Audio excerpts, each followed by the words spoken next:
Où est-il écrit qu'il y a plusieurs vies? Pas dans la Bible, en tout cas. Alors déjà, euh, les livres sacrés, là.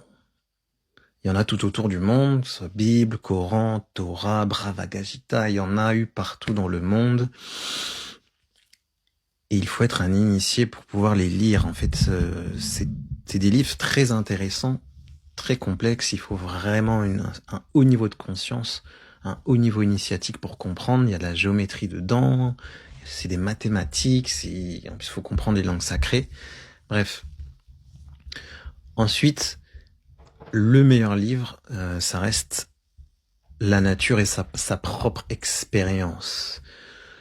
Moi, j'ai parlé de ma propre expérience sur le cas de la réincarnation, hein, puisque on parle des plusieurs vies, c'est lié à la réincarnation.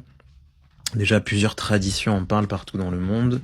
Donc moi, j'ai voulu faire ma propre expérience et j'ai testé de faire ce qu'on appelle des régressions. Des régressions dans d'autres vies. Et en fait, c'est hyper intéressant parce qu'en fait, tu te vois dans un autre temps faire des choses dans d'autres époques. Et c'est une dinguerie, en fait. Ou même dans d'autres, sur d'autres planètes. En fait, j'ai fait des régressions sur d'autres planètes. C'est hyper intense parce que t'as l'impression d'y être comme si t'es dedans, en fait. Mais tu te vois avec un autre corps, un autre âge ou une autre race. En fait, c'est hyper intéressant. L'autre expérience aussi que j'ai fait, c'est d'aller dans le monde de la mort. Parce que si on a plusieurs vies, ça veut dire quand on meurt, après, il y a tout un processus de réincarnation. Donc je l'ai fait 4 fois accompagné et après je le fais par moi-même. Donc dans des retraites et à chaque fois on a fait des passages d'âme. Donc on est descendu dans le monde de la mort. C'est l'univers d'une divinité qu'on appelle Ngalouf ou Anubis dans la tradition en tout cas. Et à chaque fois c'est hyper fort en fait. Et à chaque fois on était plus de 300 donc après on en a discuté énormément avec les autres participants et c'est hyper puissant, hyper intéressant. Et tu comprends que quand on meurt, notre corps énergétique, il reste en fait.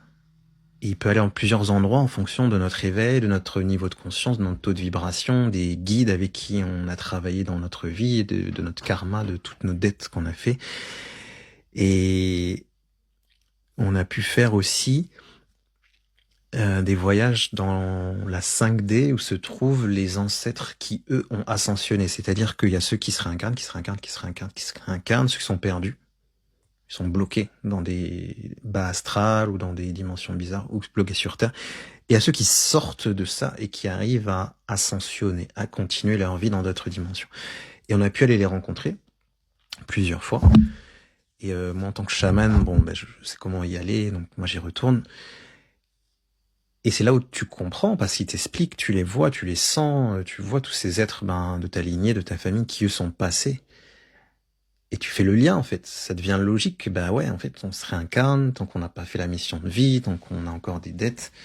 Et c'est chaud. C'est très, très chaud. Ensuite, il y a pas mal de livres aussi qui en parlent. Il y a un livre, je crois, c'est des enfants qui se souviennent encore de leur ancienne vie et ils vont sur le lieu de leur ancienne vie, ils retrouvent leur maison, leur truc, leur tombe et tout. C'est hyper intéressant.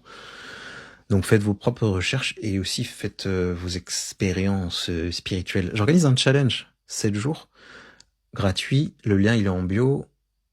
Inscrivez-vous, ceux qui sont intéressés par l'éveil spirituel, la spiritualité ancestrale, égyptienne. Ça va être théorique et aussi pratique. On va faire des sorties de corps.